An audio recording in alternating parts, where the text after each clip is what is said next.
Hello, Bill. Good morning, Matt. It looks like you were in the Unabomber's lair. You're insulting my wife's office. Which I'm just not opening any mail from you, is all I'm saying. If I was left to my own devices, I would work out of a very cluttered office. I'm not an organized person. My wife is a very organized person, and so she hates being in a cluttered office, but we end up sort of shoving things in here as like a repository for random things that don't have any other place to go, or it's a way station for things that need to go in the attic but need to be sifted through before they go in the attic. So let's just take solace in the fact that she never listens to our shows and won't see this. And proceed. That's what you think. That's what I know. Well, my wife hasn't read my book yet. So. Blah, blah, blah. I heard it all before. I feel like if my wife wrote a book, I would have read it 100 times before it was published. But I started to complain because, she helped me sell a lot of books. So she's very helpful, but just didn't read it. So, and the messed up part is the one mistake I made I made a few mistakes in the book. You discover the mistakes when you do the audio book. No matter how many times you've read it or how many people have helped edit it, when you're forced to read the book out loud, when you record the audio book, you will discover mistakes. Mm-hmm. But the most egregious error I made was referring to Ken Blackwell as the former Attorney General of Ohio, when in fact he was the Secretary of State. Even I know that, Matt. What's that? Even I know that. But my wife, you didn't catch it. You looked at my book. You didn't catch it. But my wife worked for Ken Blackwell, so she probably would have actually caught that error had she read it. Speaking of books, we didn't say we were going to talk about this ahead of time, but this is the week of the Comey book rollout.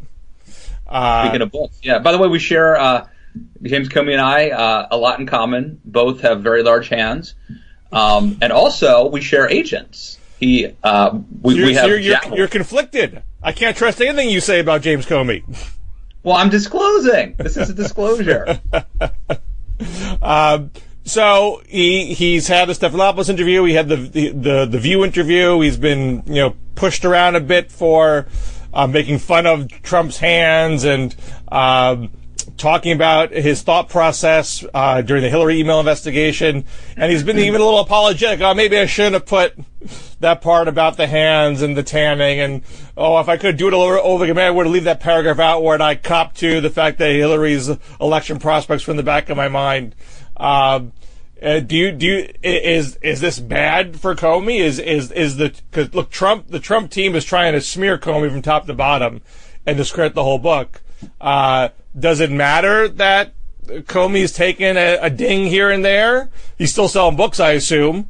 I don't know if people are saying that, I guess everything Trump says is correct, everything Comey says is wrong. I guess we're done here. I don't know if that's happening. But is there any kind of ramification to all this? Yeah, I think Comey made a mistake by going low there. I think he should have taken the high ground, the high road, whatever. When what's the expression, when you wrestle with the pig, you get dirty and the pig enjoys it. Yeah. You get muddy.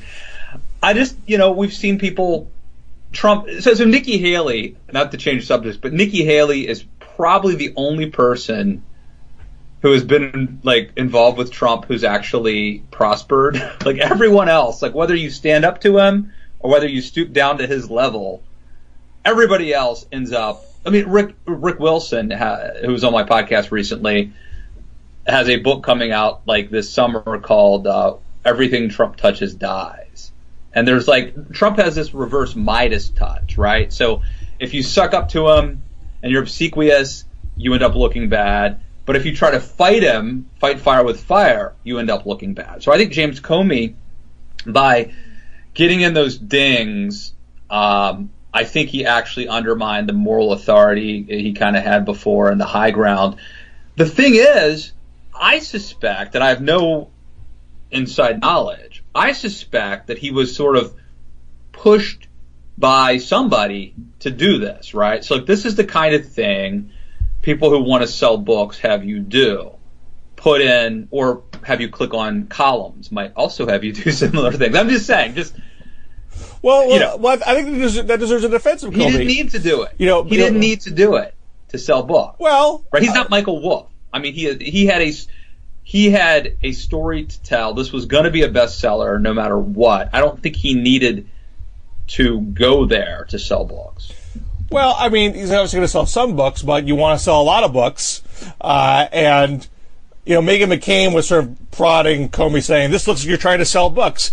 Yeah, he's trying to sell books. That's why he's not writing a textbook. He's trying. But there's nothing wrong. And this is like the whole definition of pornography, right? You know it when you see it. I've always thought as a conservative writer, you're always half P.T. Barnum, half Bill Buckley. And the point is, ideally, you're actually trying to write something serious and substantive. But yes, there's a little bit of show business involved, right? So maybe the headline has to be a little bit spiced up to get people to click on it. But there is a line that you know when you see, when somebody crosses a line, and it's no longer, we're putting in a flourish of show business to get people to read my serious book, but it crosses a line, and I don't think Comey crossed that line, but I do think that he didn't need to do this. And I'll also just add a side note, which is I think Meghan McCain has really come into her own. She's really kind of blossomed, prospered on The View, it seems like, just as a side note. Well, I mean, I don't think he crossed a line. I mean, part of the value of the book, and granted, I haven't read it. I don't think you read it yet. I'm actually, I don't read books that everyone else reads, right? So, like, if 1 million people are going to read James Comey's book and write reviews about it, or Michael Wolff's book, I think my time is better spent reading Jordan Peterson's book because he's going to come on my podcast, or Jonah Goldberg's book because he's going to come on my podcast. So, if everybody else is your agent hearing this? No, they don't listen to this show either, Bill. Just like your wife. But a part of the value of Comey's book, in addition to making James Comey money, which obviously Meghan McCain knows because her show booked him to come on her show to help sell his book. We all know what's going on here, people. It's not a secret. Is to have a artifact for history. You were in the room with Trump, as well as with Obama officials and Bush era officials.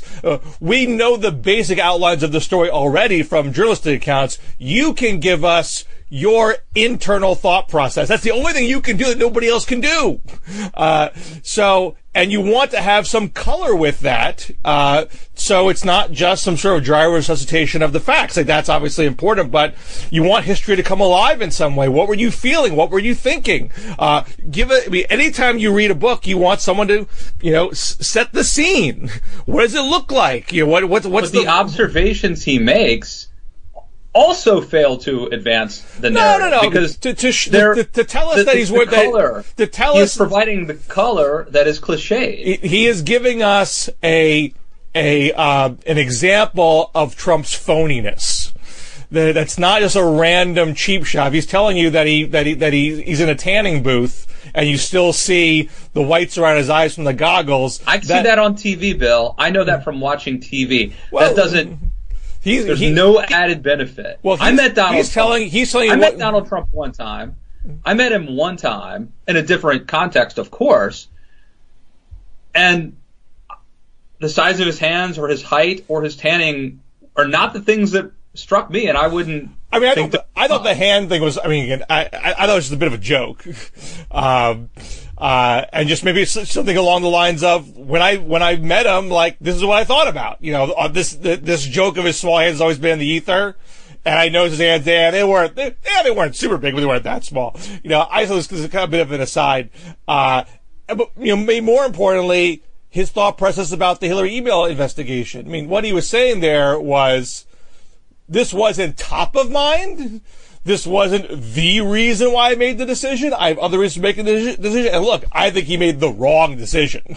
I'm not defending the decision that he made, but from his in defense of his argument, he's saying, I'm trying to tell you what my thought process was, and I'm being extra reflective in looking back in hindsight and trying to cop to what else might have been in my unconscious that wasn't literally part of my overt decision making, to help you understand where I was coming from, and then you can debate whether I was right or not. Yeah. But I'm giving you the full picture as best as I can do. That's what the book should do.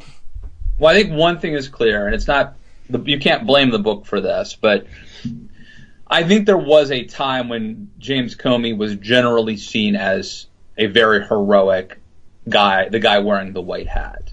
And I think that is no longer the case. I mean, I think that he is viewed now as a much more complicated figure, in a much more gray area. But just from what I've heard of his interviews, that's what he wants. He's not asking you to look at him as the man in the white hat. He's saying, I'm trying to give you a three-dimensional portrait of myself as a human and my involvement in these situations, so you understand better about the nature of leadership. Not that I am the greatest leader of all time, and you should do what I do at every step of your life. He's not saying that's the point of the book.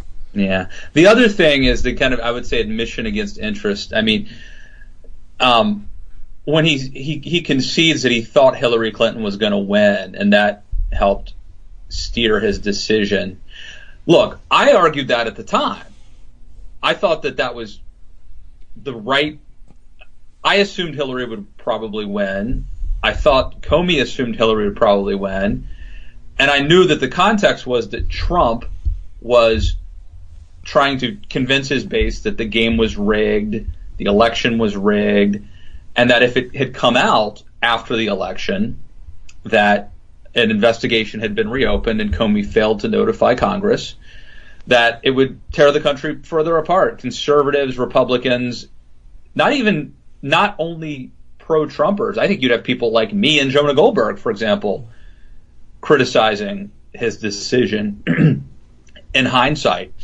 So, but the fact that he has now admitted it, I do think is an admission against interest, because theoretically, political considerations and sort of his gaming out the horse race, who's ahead and who's behind, that really shouldn't factor in, even though you and I think he would say the same himself. He's not saying this is good that was in the back of my mind, but he's just trying to be honest about what the situation was.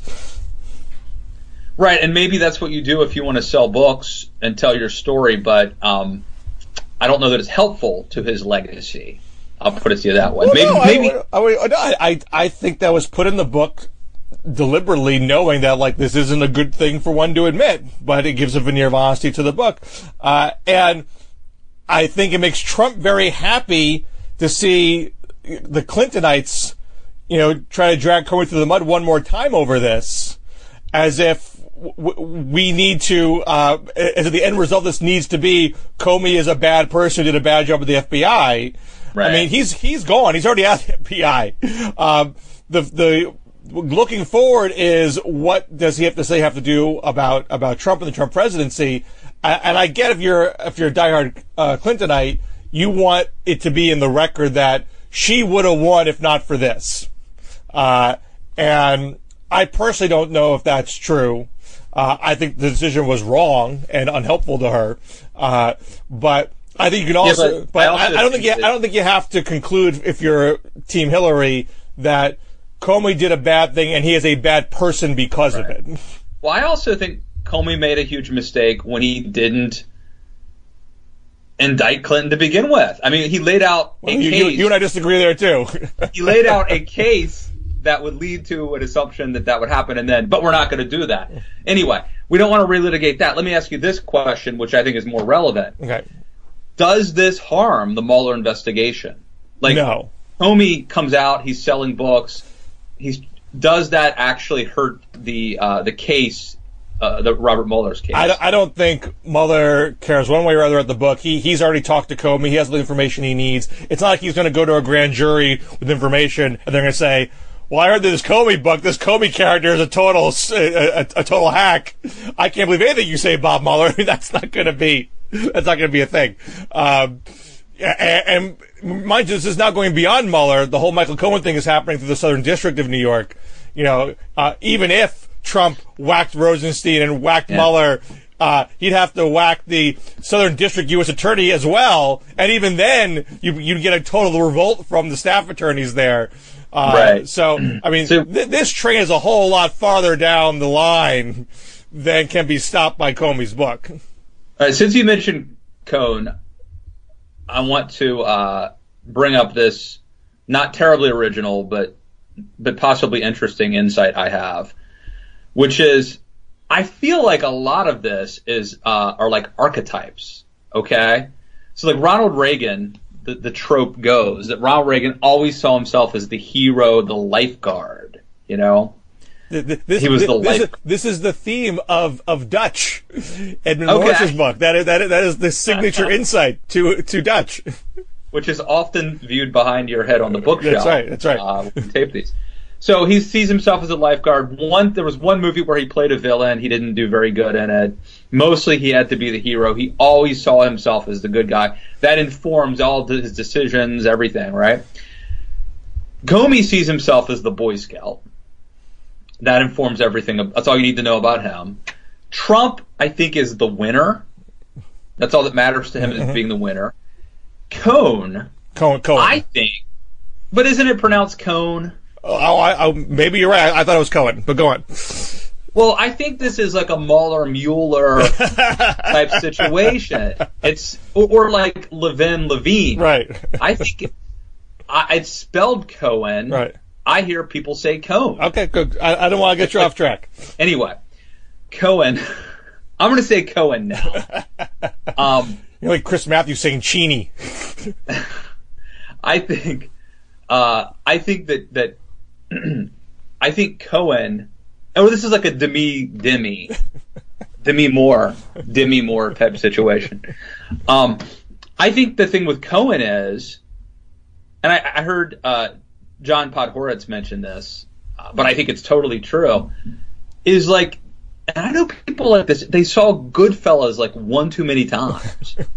I'm not making this, I swear to you, I think that there is a whole generation of people around our age, Bill, from New York and New Jersey, and Jewish, Italian, sort of ethnic New York, New Jersey people who masturbated to The Godfather. Like, they love this, like, tough guy persona, and they're trying to be that. I think there's something to this, and you know what? And he could end up in jail because he watched Goodfellas. Well, I swear, if anyone's getting pardoned, Michael Cohen's getting pardoned. I can't believe he's pardoned already. My point is not to be, facile or whatever.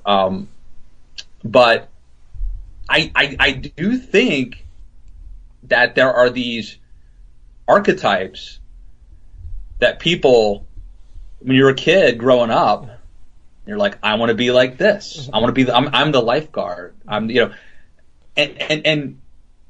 I do think that there are consequences. Yeah, the heroes we have in the movie. Be careful who you. There's a line.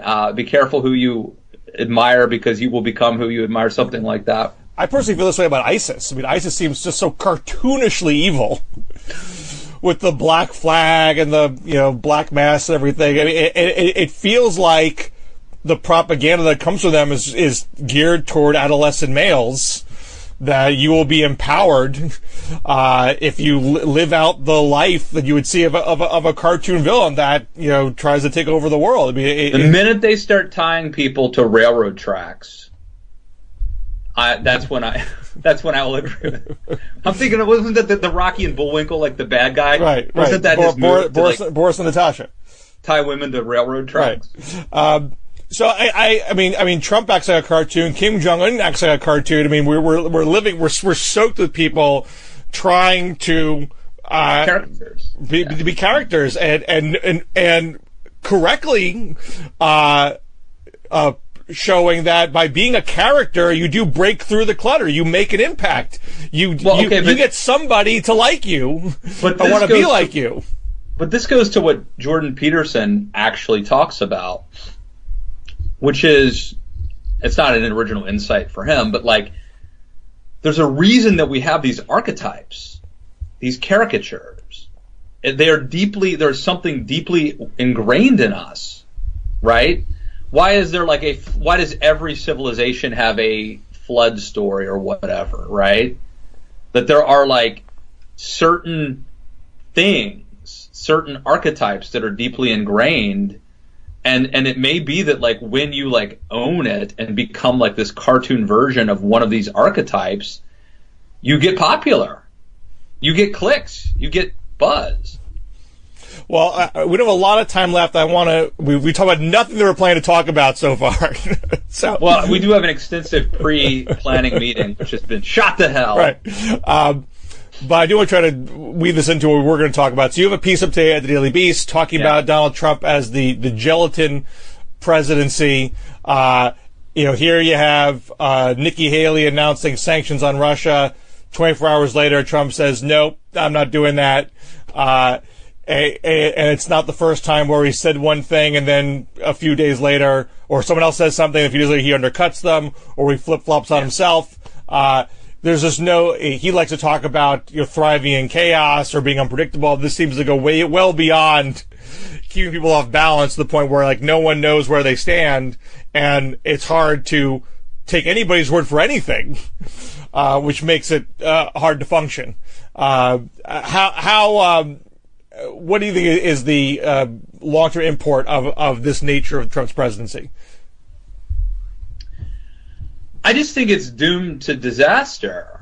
So basically, Trump is following these rules, 48 laws of power or whatever. There's a book, and it's very Machiavellian and cynical, and it's like, keep people off balance, never let people know what you're thinking. And it's very devious, and it works individually to make you successful.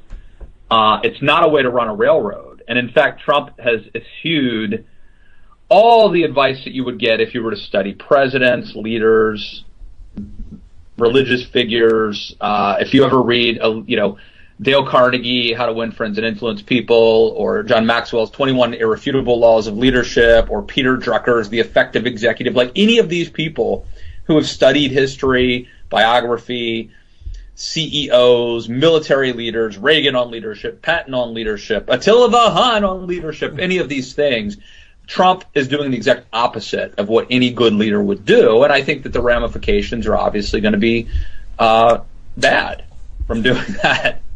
Now, I have a piece that's not done yet. I expect to get published in Real Clear Politics in a couple days, questioning whether this bargain that conservatives have made with Trump, the traditional conservatives, the ideological conservatives who don't like Trump's flirtations with Putin and don't like his general ethics and don't like his protectionism, but they went into the deal saying, you know what, he's who we got, the base likes him, we can get our tax cut, we can get our judges.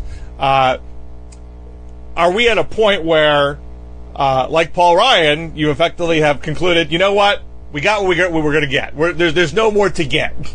As Jack Nicholson might say, what if this is as good as it gets? Right. I think if Paul Ryan thought next year we're going to partially privatize Social Security and Medicare, he would tell his kids, I'll see you on the weekends. I don't need to come over every day. You're a teenager. You're barely around the house anymore. But he knows that there's no point sitting in a chair in Washington just to keep the government open. What's the point? So if even Kevin McCarthy could do that. So Trump barely has a legislative agenda. There's nothing on tap for the rest of this year. There's nothing that the House Republicans or the Senate Republicans are even running on as far as a forward-thinking agenda. And obviously there's the hope that you're going to get another Supreme Court justice out of this. and no one's going to mind that Trump's gotten the judges that he's gotten on the lower court levels. But it actually is a bit of a misnomer that he is utterly remaking the federal judiciary. He's gotten 32 judges confirmed so far in a 15-month span. Obama, Bush, Clinton, they all got about 330 each, which comes out to about, I think it's 41 a month, or 41 a year. So, I mean, maybe Trump eclipses that. Maybe he builds on what he has, but he's not on a torrid pace. He had a good first year relative to other first years. But he hasn't, it's not like it's an acceleration where the pace has continued to get faster and faster and faster. So I wouldn't assume you're even going to get that much. Would it make sense obviously they're not going to literally throw him, they're not going to impeach him tomorrow. I don't expect that. They still have to answer the base. But is there, you just saw on CNN today asking around for Republicans saying, are you going to endorse Trump in 2020? It's too early. Is that the right call? Why completely tie yourself to Trump, who Nikki Haley. When you can't take his word, you don't know where he's going to go, you don't know where the investigations are going to go. Why should you be so enmeshed with him when you've already extracted all the policy you're going to get at him? For the most part. Yeah, I like that. I agree. How are we doing on time? Because about 5 minutes or so. All right. Another story we did not talk about in our pre-meeting is Marco Rubio hiring this guy Michael Needham. I don't know about this. To be his chief of staff. So this is a guy who was he's on Fox News Sunday a lot. He ran Heritage Action. Heritage Action. So he's hard right guy, right? This is a guy who basically pushed for the government to be shut down. Young guy. I don't think he's ever done anything else in his life other than work at Heritage.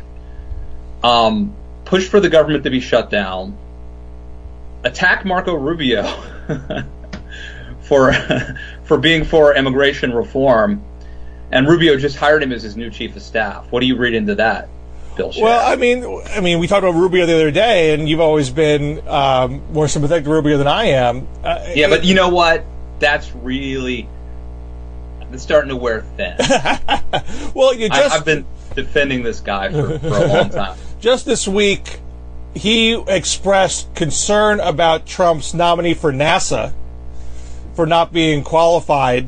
People on the left are saying it's a climate science scenario. You can't have someone who doesn't have a scientific background for like NASA. But Rubio probably wasn't making that exact argument, but he expressed concern. NASA's in Florida. Obviously, Florida cares about who runs NASA. And then it goes to the floor, and he votes to advance the nomination. He got held up briefly because Flake initially said no, and then he got flipped after a promise of a conversation with Pompeo, which, like what? You can't get a conversation with Pompeo on your own. You need to hold out a vote to get a conversation. Is this the Make-A-Wish Foundation or something? Come on. I suspect that Rubio in his heart of hearts isn't the most hard right guy in the world, but every time he attempts to make a move to the center, he flinches. And obviously, to hire a guy like Needham, unless Needham is shedding his hard right nature to be subservient to Rubio, which I suppose is possible. I would get that Rubio and trying to sort of play to the middle from time to time has to worry about his right flank, and maybe this guy helps him with that side of affairs, but dude, pick a side. Plant your flag somewhere. But where do you make your stand? How much political capital I have expended over the last 10 years defending Marco Rubio? Well, I mean, in defense of you, there should be a think piece defending me, defending him. I mean, I understand that you wanted your Republican Party to be an optimistic, forward-looking party that didn't get drowned in nativist populism and neo-isolationism. You wanted to show that it's a diverse and welcoming party. It's not an all-white party. Rubio made a lot of sense on paper, but I even in your last column, I get that it doesn't make sense for Democrats to dump on every guy who tries. Look, I think Democrats are often unfair to a point. to Lindsey Graham or John McCain. Lindsey Graham reaches out on climate, and then he eventually backed away. And you got a lot of Democrats say, "I told you so." You can't trust that guy. You can't trust any of these guys. There's no point. And if you internalize that so much, you never get anywhere. You got to find someone to work with. I know, but I'm starting to think the Democrats have a point more than I used to think. With Rubio, if I was strategizing an issue, and okay, we got to find a Republican. We got to find somebody to get us over the 60 vote threshold. Who do we go to? Rubio is the last guy on my list because I just can't trust. Yeah, he's going to stick with it. Yeah, it's so depressing. Let's end on a happier note. Bill, you and I were mentioned on a podcast. Oh, that's right. We got to talk about that. The business of content. So Bill Butler, William Butler, who's a great guy. Didn't he? Was he at one point your co-host on this show on the Weekend Blog? He was a regular. It was a regular guest. Okay, great guy, and he covered the blogometer for National Journal's Hotline. People forget Hotline was this hugely important thing, really big deal 10 years ago. As were blogs. And blogs were huge. And he goes, and I'm telling you this. So why don't you? What was the podcast, Bill? What was the name of this? The Business of Content. The Business of Content. And they invited Bill on to talk about those days of like what it was like, what the blogosphere used to be like. And Bill, there's so much stuff like Technorati, RSS feeds, and like the Michelle Malkin, Captain's Quarters, Glenn. I mean, like it was a very interesting. Like this was only 10 years ago, but it feels like it was 100 years ago. Number one, and there was. It also made me feel. It was like a nostalgia because back in those days there was so much hope that the internet would make things better. And in fact, things were really kind of cool. It might be like I would like write a piece. It would start off by like, like over at the corner, Jonah Goldberg said this, but I think he's wrong about that. Ed Morrissey over at Hot Air disagrees, but it was like you would be like linking to other people, and they would be writing about you and linking to you, and if they link to you, it could drive traffic up. It was a fun time that. Somehow the man has destroyed. Well, I haven't had a chance to listen to the podcast yet. I did have an email exchange with Bill ahead of time, so I don't know if what I said. He mentions on the podcast some of the advice you gave him. Okay, well, I'll just. He was asking me, who do why did blogging fade? Who are the people out there who used to be, moving, making waves, who are still kind of doing stuff, but we kind of forgot about. And I'm not going to give shout-outs to people, for that right now. But my point I wanted to make to him was I think there was a change in, blogging faded for three reasons, particularly on the left. Number one, there was this awful blog roll amnesty day back in 2007. It used to be that these long blog rolls, and people kind of use their blog rolls to kind of jump from blog to blog. That's how you kind of found new places. Part links within posts themselves, but sort of looking at who are the blogs that you like, that you follow, and you check out things from there. And this attitude so for those who, and by the way, Hot Air just got rid of theirs in the last year or so. But for those too young to remember, on a website, on the side, they would have permanently, it would be linked to like other blogs. So it would be like, these are like recommended reading. Right. Sites we recommend. So some of the bigger blogs decided, our blog rolls have gotten too unwieldy. We don't even read these blogs anymore. We don't like the social obligation of having to add things to our blog rolls. So we're just going to delete a whole bunch and call it blog roll amnesty, where you can't be mad at me that I've deleted your blog roll. And I think that kind of killed the culture, at least on the left, maybe on the right too, of having that be a way to build a blog community. That's number one. Number two, I think Obama was a bad factor for blog. Not that we should have had Obama, but I think left blogging. Obama killed the blog. I love it. Well, left blogging really came to being as an antidote to Bush, that the media is not covering Bush the way they should. Here are analyses, information from other news sources that you're not getting in mainstream media, and you had a reason to go to a liberal blog because you were getting information that you weren't getting anywhere else. And in Obama, the left didn't really know what to do with itself to provide that value added again. So that was a problem. And the biggest thing, which I think probably goes across left and right, is Facebook and Twitter. Right, Facebook and Twitter. That became your portal to the internet. You didn't go to a blog roll anymore to find information. You linked to something when someone in your Twitter feed or your Facebook community tells you this is interesting. Yeah, that's not the only reason too. The other reason that Twitter killed it. You're right. That's the primary reason that Twitter killed blogging.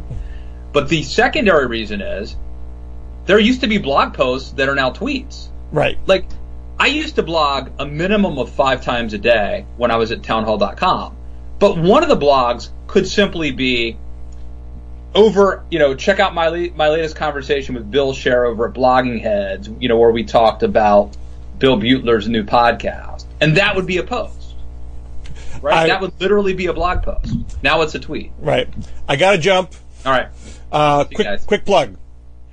Matt Lewis in the news this week. The marquee guest is the aforementioned Jonah Goldberg talking about his book, Suicide of the West. Also, check out Matt Lewis and the newsletter, my new weekly newsletter. You can subscribe to it at mattkLewis.com. And my own New Books and Politics podcast, I too will be interviewing Jonah Goldberg, as well as Charlie Sykes, How the Right Lost Its Mind. So check that out probably next week.